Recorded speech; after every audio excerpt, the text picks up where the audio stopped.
Dengue চিকিৎসা এবং যখন একজন শিশু ডেঙ্গুতে আক্রান্ত হয়ে থাকে সেক্ষেত্রে কি কি করণীয়, কখন হসপিটালাইজড হবে সেই বিষয়ে আপনি বিস্তারিত বলেন। এখন আপনার কাছে জানতে চাই এই ডেঙ্গুকে প্রতিরোধ করার জন্য ব্যক্তিগতভাবে আসলে কি কি উদ্যোগ নেওয়া যেতে পারে?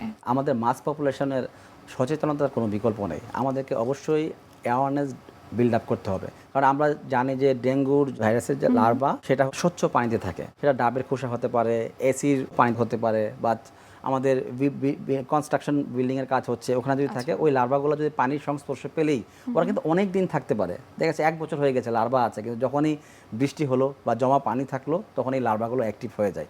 তো আমাদেরকে আসলে এই জায়গাটায় খুবই একটা এমফেসিস দিতে হবে, গুরুত্ব দিতে হবে যে এই যে লার্ভা ডেস্ট্রয় করা, কোথাও যেন পানি জমা না থাকে।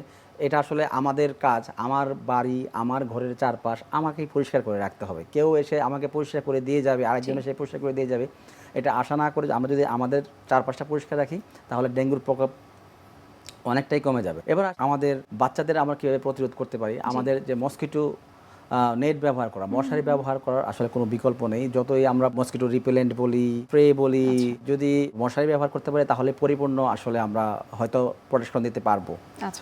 তারপর আমাদের বাচ্চারা যখন স্কুলে যায় তখন আমরা যদি মসকিটো রিপেলেন্ট আমরা এক্সপোজ পার্টে দিয়ে দিই, স্কুলে তো মশা কামড় দিতেই পারে, তখন যদি মসকিটো রিপেলেন্টটা দিই তাহলে তার ওই ক্ষেত্রে প্রিভেন্ট করা যায়। অর্থাৎ এই ক্ষেত্রে অভিভাবকদের সচেতন হওয়াটা অনেক বেশি জরুরি। আপনাকে অসংখ্য ধন্যবাদ শিশুদের ডেঙ্গু নিয়ে এত বিস্তারিত তথ্য আমাদেরকে দেওয়ার জন্য।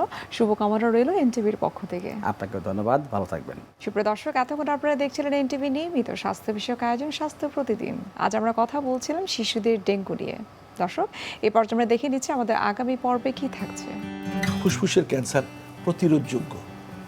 বেশিরভাগ ক্যান্সারই তো প্রতিরোধযোগ্য নয়, কিন্তু ফুসফুসের ক্যান্সার প্রতিরোধযোগ্য। একটি লোক যদি জীবনে ধূমপান না করেন এবং ধূমপানের পাশে না বসেন, তার ফুসফুসের ক্যান্সার হওয়ার সম্ভাবনা অনেক অনেক অনেক কম।